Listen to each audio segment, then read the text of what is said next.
Hi everybody, my name is Jason Krychiw and I'm the chairperson of the Progressive Democrats of Union County, here today to tell you a little bit of information about New Jersey's vote-by-mail primary coming up this year.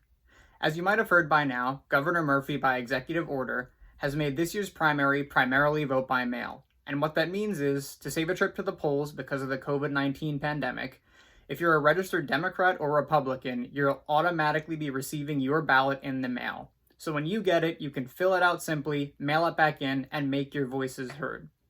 Even though a limited number of polling sites will be open on primary election day, when you go there, most people won't be able to use a machine to vote. You'll have to fill out a provisional paper ballot anyway. So by voting by mail, you're essentially going to be doing the same thing, but saving yourself a trip to the polling place to keep you, the poll workers, and everyone else safe. When you receive your ballot in the mail on or around June 15th, you're going to get 3 things in the envelope. 2 envelopes that are important to sending the ballot back in to make sure your vote is certified and counted, and the ballot itself. The ballot is going to look like this. There's instructions on the back of the ballot on how to fill it out, but essentially you want to use blue or black ink only to fill out the bubbles next to the names of the people you want to vote for. You have to make sure you fill out the bubble completely and fully so the voting machine can pick it up properly. So, for example, if you got your ballot, this is a Democrat ballot right here, and you wanted to vote column A all the way for the Democrats on the ballot, you would fill in the bubbles next to all the names under column A. If you lived in Union County or the state for as long as I have, you've probably heard the column A all the way saying to help you remember how to vote. So if you want to use that to help you remember, feel free. Column A is the team that we're supporting who are fighting for change in the county, anti-corruption, to bring about some much needed new ideas, accountability, and transparency in the state. So when you get your ballot, we hope to have your support there. Once you fill out the bubbles next to all the names in column A, what you do is you fold your ballot back up so it fits back in the envelope like this. You're going to then take the second envelope that you receive, which is the certification envelope that looks like this. Most important about this is that there is a perforated flap on here you do not want to remove. Votes that come in that have this removed will be examined for tampering and make it more likely that that vote will not count. But what you do is you put your ballot in here first and you fill out all the required information on the front of it. Things like your name, municipality, address, and you sign it. Make sure when you're signing it, it matches your signature that you signed in with when you normally go vote as closely as possible.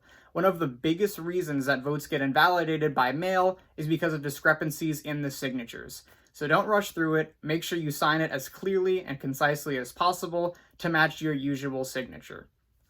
So once you're done filling out the outside of this ballot, and certification envelope, you're going to stick your ballot in the envelope. Only remove the adhesive part here to close it, seal it, and then with this flap still on it, you have your ballot sealed inside of it.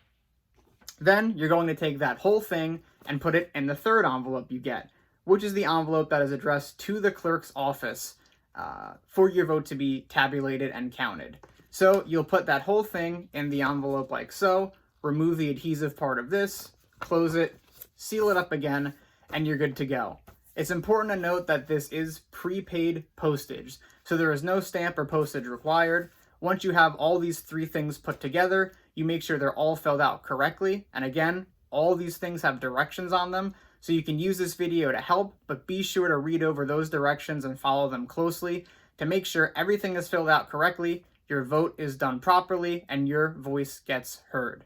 Once that's all done, you can drop it off at a mailbox to have it sent in to the clerk's office to be held and counted and tabulated, or you can drop these off at some of the pre-existing drop sites around Union County, and we'll have more information on those when they become available. So if you need help, watch this video for reference.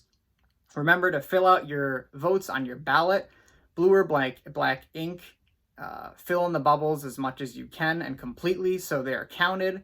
And remember to vote for the team that wants to bring about change, who cares about the people of Union County and New Jersey, and is going to fight for you. As I said before, it's easy to remember. If you want to vote that way, column A all the way for the real Democrats on the ballot in this New Jersey primary this year.